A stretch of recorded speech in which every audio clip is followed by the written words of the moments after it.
dia selingkuh dengan rekan kerjanya. Bahkan sudah tinggal bersama di luar kota. Orang tuaku pisah dari aku kecil. Mereka pun menikah lagi dengan orang lain. Tapi ayah kandungku gak pernah peduli dengan aku dan saudara-saudaraku. Bahkan memberikan nafkah pun tidak. Padahal itu kan tanggung jawabnya. Alhamdulillah aku punya ayah sambung yang baik. Menyekolahkan dan membesarkan aku dan saudaraku. Tapi ternyata selama ini dia selingkuh dengan rekan kerjanya. Bahkan sudah tinggal bersama di luar kota. Tidak ada lagi sosok pria yang bisa menjadi panutanku. Apakah salah jika aku berdoa untuk meminta keadilan dari Allah? Karena aku tidak meminta untuk dilahirkan. Dan apa dosanya bagi seorang ayah yang durhaka terhadap anak dan keluarganya? Mohon jawabannya Gurunda. Anak bisa durhaka kepada orang tua, tapi bisa nggak orang tua durhaka kepada anak? Kata Umar, bisa dengan 3 alasan. Jadi selama ini kan yang kita tahu anak durhaka sama orang tua kan. Padahal orang tua juga bisa loh durhaka kepada anak dengan 3 alasan. Yang pertama, dia tidak mencarikan pasangan yang solih atau solihah untuk menjadi ayah atau ibu dari anaknya kemudian. Misalnya seorang suami menikah dengan perempuan ahli zina, perempuan yang buruk perangainya, sehingga perempuan ini kelak jadi ibu dari anaknya dia. Berarti dia zalim sama anak itu. Atau sebaliknya, seorang perempuan mencari seorang suami tukang mabuk, tukang judi, sehingga kelak dia akan jadi ayah bagi anaknya. Berarti si perempuan ini juga zalim kepada anaknya. Itu yang pertama. Tidak mencarikan pasangan yang baik untuk jadi orang tua bagi anak mereka. Kedua, tidak memberikan nama dengan nama yang baik, termasuk memanggil, mencela, menghina, merendahkan. Bukan hanya nama KTP, panggilan juga, atau celaan juga, sapaan juga. Kalau mau manggil anaknya dasar nih bodoh, dasar kamu apa, itu berarti dia durhaka sama anaknya. Jadi gak usah khawatir kalau anak dicela oleh orang tua secara tidak hak, kalian gak akan kena doa yang buruk, gak akan. Justru orang tua yang durhaka sama kalian. Misalnya kalian bilang dasar kamu bodoh, dasar kamu gak ada otak misalnya ya. Padahal kita cuma melakukan kesalahan yang gak sengaja misalnya. Maka insya Allah itu gak akan jadi doa tiba-tiba, kenapa aku jadi agak low ya. Apa ini gara-gara doa ayah aku ya? Enggak. Bukan gara-gara itu, kebanyakan micin, MSG. Bukan gara-gara doa ayah. Doa ayah yang buruk tadi akan jadi dosa karena dia durhaka sama anaknya. Telah memanggil anaknya dengan panggilan yang buruk kata Umar. Dan yang ketiga, tidak menafkahi anaknya dengan nafkah yang halal atau enggak menafkahi sama sekali. Padahal menafkahi itu kewajiban seorang ayah. Berarti ayah itu durhaka kepada anaknya. Kecuali ada uzur-uzur darurat. Dia emang sakit, dia udah berusaha tapi nggak punya penghasilan, lagi banyak masalah, dan itu pun kan sifatnya temporary ya, nggak selamanya gitu kan. Nanti kalau dia udah dapat rezeki dia nafkahin lagi. Nah artinya dengan kondisi kayak gitu orang tua bisa durhaka sama anak. Kemudian yang pertama pertanyaannya, boleh nggak saya berdoa meminta keadilan? Tergantung doanya.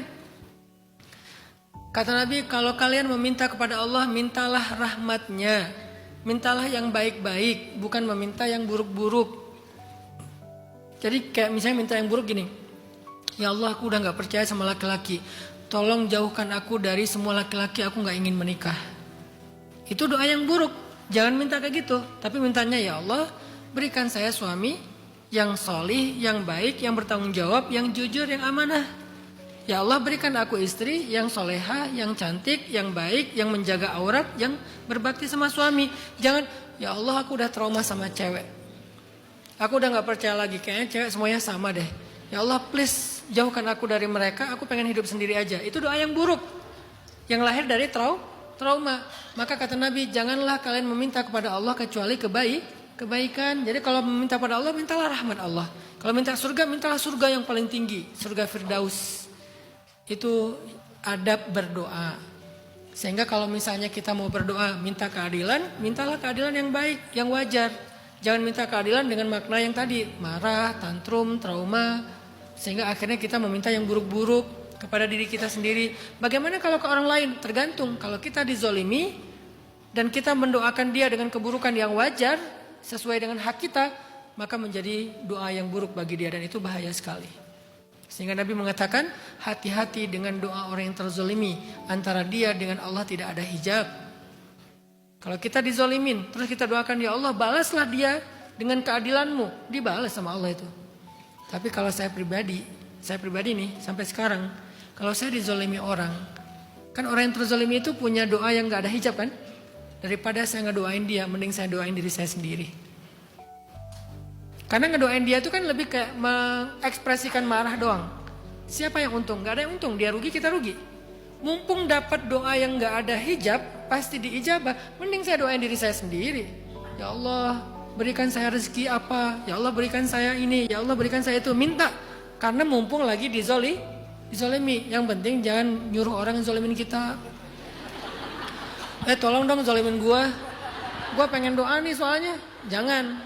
Karena itu sama dengan kita menyakiti diri sendiri. Kalau terlanjur dizolimi, orang membicarakan kita, orang memfitnah kita, daripada kita ngedoain dia rugi, kita rugi, mending kesempatan itu kita pakai buat mendoakan kebaikan buat diri kita sendiri. Itu kalau saya.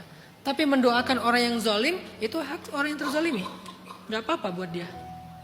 Bahkan dia yang, kalau ada orang yang terzolimi, dia gak beriman, bukan muslim, mendoakan orang yang terzolimi, orang yang menzolimi, itu tetap diijabah sama Allah. Ngeri. Doa orang yang terzolimi itu ngeri. Bahkan kalau dia gak sholat, dia ahli maksiat, bahkan gak beriman sekalipun. Kalau dia berdoa, wahai Tuhan, misalnya seorang non muslim dizolimi sama seorang muslim. Yang terzolimi ini doanya gini, wahai Tuhannya fulan, yang dia percayai, berarti Allah kan? Balaslah dia dengan keadilanmu. Allah balas tuh, walaupun yang berdoanya gak beriman. Saking ngerinya doa orang yang terzolimi. Makanya Nabi mengatakan, ittaqu da'watal mazlum. Hati-hati kalian dengan doa orang yang terzolimi. Karena antara dia dengan Allah tidak ada hijab. Langsung diijabah. Mumpung lagi gak ada hijab, saya pribadi memilih mendoakan diri sendiri. Saya mah egois orangnya. Daripada psikopat ya. Ya Allah, masukkan dia ke dalam molen. Ngapain saya doain dia? Mungkin dia masuk molen celaka. Terus untung saya apa? Gak ada. Mending ya Allah, berikan saya rezeki biar bisa beli alat berat molen. Misalnya. Tetap molen kan? Cuman yang satu buruk, yang satu baik.